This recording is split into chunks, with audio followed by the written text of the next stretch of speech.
DESA long இண்டா ஈப்போவில் நேற்று முன்தினம் ஒரு வீட்டில் வயோதிக தம்பதி இறந்து கிடந்த சம்பவம் பற்றி நடத்தப்பட்ட விசாரணையில் குற்ற அம்சம் ஏதும் இல்லை என்பது தெரியவந்துள்ளது. முதியவர் மூச்சுக்குழாய் நோய் காரணமாக இறந்தது சவ பரிசோதனையில் தெரிய வந்ததாக ஈப்போ போலீஸ் தலைவர் ஏசிபி அபாங் ஜைனால் அபிடின் அபாங் அகமட் கூறினார்.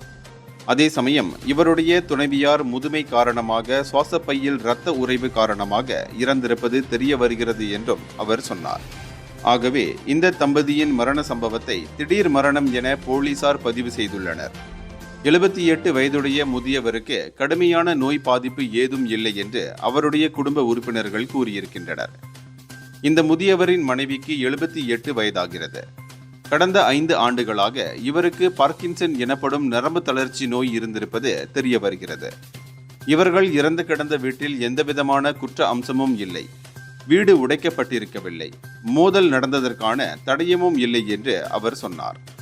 சம்பவத்தன்று அந்த வீட்டின் பின்புற கதவு அருகே முதியவர் இறந்து கிடந்தார். அவர் ஆடை ஏதும் அணிந்திருக்கவில்லை. அவருடைய மனைவி கீழ் மாடியில் உள்ள அறையில் இறந்து கிடந்தார்.